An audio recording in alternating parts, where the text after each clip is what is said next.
Oi gente, sejam bem-vindos a mais um vídeo. Eu sou a Maria Eduarda e hoje nós vamos falar sobre o livro mais recente do Dan Brown chamado Origem. Então, mais uma vez aqui nós temos o nosso querido Robert Langdon indo prestigiar a apresentação de um ex-aluno dele na Espanha. E esse aluno chamado Edmond, ele é um gênio, bilionário, playboy, filantropo, ateu radical e futurólogo. Essa apresentação que ele está organizando tem como intuito responder duas perguntas super existenciais da humanidade: de onde viemos e para onde vamos. E ele afirma que conseguiu responder essas perguntas, cujas respostas podem abalar para sempre os pilares das religiões de todo mundo. Porque, como eu disse antes, ele é ateu, então ele resolveu responder essa pergunta sem envolver mitologia por trás, mas ciência pura. A apresentação dele é super restrita, super exclusiva, até que dá uma cagada muito grande no meio dela. E o Robert Langdon, junto com a futura rainha da Espanha, a noiva do atual príncipe, eles precisam encontrar um jeito de revelar a descoberta do Edmond para todo mundo antes que ela seja perdida para sempre. Nossa, é assim, ó, a sinopse dos livros do Dan Brown é sempre assim, porque se ele não conseguir fazer tal coisa, o mundo inteiro estará perdido. Eu amo essas coisas dramáticas, assim, tipo, ó, e o mundo. Apesar de que, né, a gente sabe que não é assim. Só que nesse caso é assim mesmo. Bom, e o que eu achei do livro? Eu achei esse livro maravilhoso. Gente, é muito bom esse livro, sério. Eu sou extremamente fã das histórias do Dan Brown. Eu sei que tem a fórmula dele, que, né, é o Robert, e ele tem que salvar o mundo, e sempre envolve códigos e coisas de história e tal. E eu gosto como as histórias sempre acontecem em lugares cheios de história. Dessa vez é na Espanha, mas nós já tivemos o Vaticano, nós já tivemos a Itália, nós já tivemos a França, nós já tivemos os Estados Unidos, se eu não estou enganada. Eu não lembro direito porque já faz um tempo que eu li alguns livros, mas é um bom momento para relê-los então. Mas um pouco diferente dos outros livros dele, em que o Robert Langdon é o protagonista, em que eles focam muito em artefatos passados, em pinturas históricas, em fatos históricos, a Origem vai se focar muito no futuro. Porque uma das perguntas que o Edmond respondeu é para onde vamos, né? E para onde vamos é o futuro e não só o passado. E o Robert Langdon, ele vai se encaixar em tudo isso como sendo uma figura de amizade e admiração do Edmond, que é alguém extremamente erudito e que se interessa muito por códigos e símbolos e tudo mais. Então foi assim que eles acabaram se conhecendo. E isso vai ser extremamente importante para a história, porque, né, Robert Langdon precisa estar no meio de tudo. O Edmond é um futurólogo, eu já falei isso, só que ele também criou uma inteligência artificial chamada Winston, inspirada no Winston Churchill, aquele cara lá da Inglaterra, que, né, foi muito importante para a história deles, o que é uma vergonha que eu não tenho ideia do que aconteceu, que é simplesmente uma das melhores coisas desse livro. Ele é muito bom, gente, sério. Foi a inteligência artificial mais carismática que eu já encontrei na história da minha vida. Tipo, eu quero um Winston na minha vida também. Quando é que vocês vão inventar e vão começar a vender? Porque eu quero um. Ele também é extremamente importante. No início, quando eu tava lendo, eu achei que ele ia ser uma espécie de Deus Ex Machina, porque, tipo, ele é uma inteligência artificial e ele consegue fazer 80 milhões de coisas ao mesmo tempo. Em diversos momentos, ele mantinha o Robert Langdon e a parceira dele informados sobre o que estava acontecendo. E dizia que onde é que estavam as pessoas que estavam perseguindo eles, porque essa transmissão do Edmond tomou uma proporção mundial, então várias pessoas estão atrás deles para, né, impedir que eles consigam revelar a descoberta do Edmond. E então eu achei que isso poderia ter acontecido, mas não foi o que aconteceu.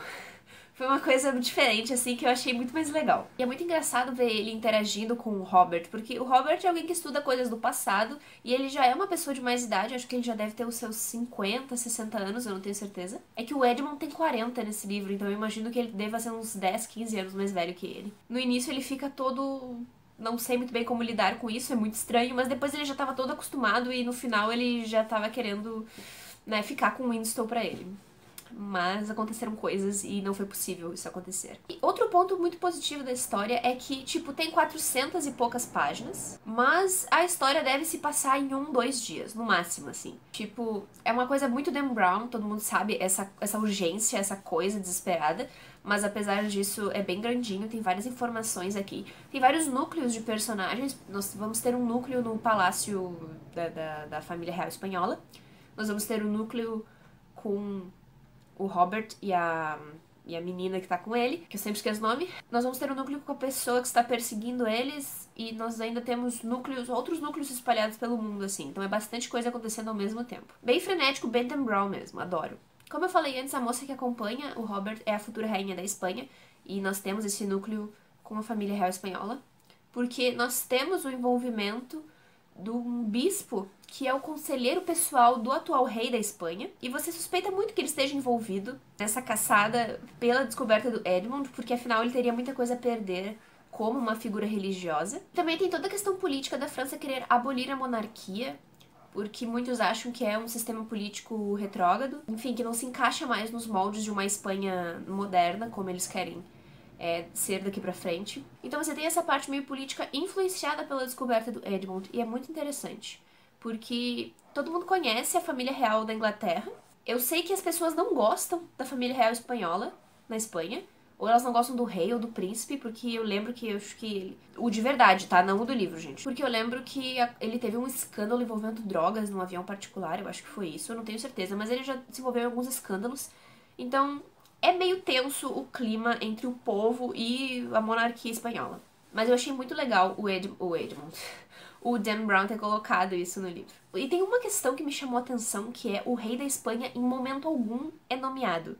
Ele só é chamado de o rei, ou quando o príncipe fala dele é o pai, ou o monarca, assim, nunca chamam o rei por um nome, assim. E eu achei, por que será que isso acontece? E aí no final do livro eu descobri, e eu fiquei, faz sentido não ter colocado o nome do rei, porque poderia ter sido muito polêmico. E falando em final, eu adorei o final desse livro aqui.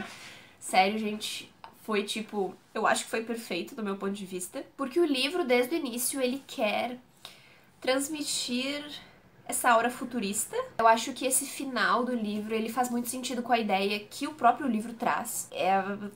Eu só posso falar isso, né? Eu tenho medo de dar spoilers aqui, mas eu acho que é um final, assim, que se encaixou muito bem com o livro, pelos assuntos que ele aborda ao longo dele. Algumas pessoas podem ficar, ai, nossa, mas eu já sabia disso desde o início. Ai, previsível, porque eu já vi isso em outras mídias. Mas eu não tô nem aí porque eu realmente gostei, sabe? E também tem a questão de que esse aqui é o 6º livro do Dan Brown com Robert Langdon.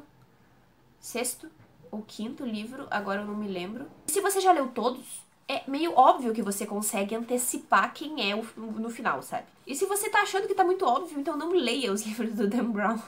É simples, pare de ler, sabe? E também pare de reclamar. Eu tô num ponto da minha vida que eu não tento mais adivinhar quem é que está por trás de tudo do Dan Brown, porque eu tô muito mais pela história e pela aventura do que por quem está fazendo aquilo, quem é a mente diabólica por trás de tudo, sabe? Então, pra mim, tanto faz, assim. E é isso aí, eu amei o final e quem pensar diferente aqui vai entrar na porrada. E também, um último detalhe que eu gostaria de comentar é sobre a descoberta do Edmund.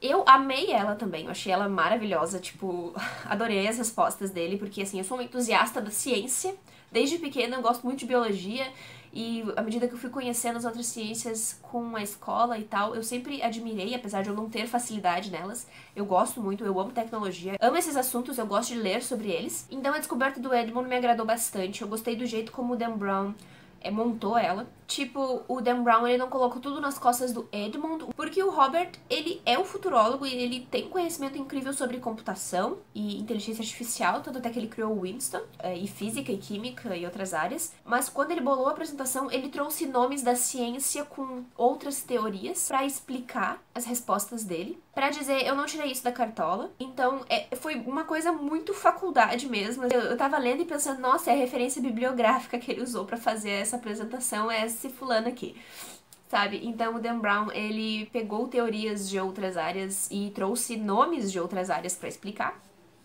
e o que foi muito bom, o que eu achei muito convincente, fiquei convencida, sabe?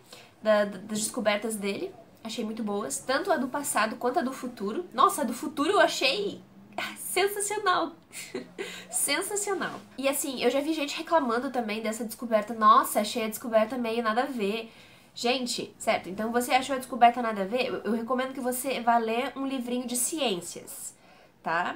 Vai ler as teorias que o Dan Brown colocou aqui, se você achou ruim. Porque se fosse pra ser um livro que de fato respondesse essas perguntas, isso aqui não seria um livro de literatura, seria um artigo científico publicado em uma revista científica por um cientista. Bom, pra finalizar o vídeo, então, eu dei 5 estrelas pra A Origem no Goodreads. Caso você ainda não me siga nessa rede social, eu vou deixar aqui embaixo, pra você poder acompanhar o que eu leio ou o que eu pretendo ler. E depois de ler A Origem, minha ordem de preferência dos livros do Dan Brown ficou assim: Anjos e Demônios, Fortaleza Digital, Origem, Código da Vinci Inferno, O Símbolo Perdido e Ponto de Impacto. O meu favorito continua sendo Anjos e Demônios e o meu menos favorito continua sendo Ponto de Impacto, que eu achei muito ruim. Fiz uma resenha aqui no canal, vou deixar aqui em cima caso você ainda não tenha visto. Bom, gente, gostaria agora de pedir pra você deixar o seu like e se inscrever caso você ainda não seja inscrito. Foi isso, muito obrigada por ter assistido até aqui, espero você em um próximo vídeo e tchau, tchau!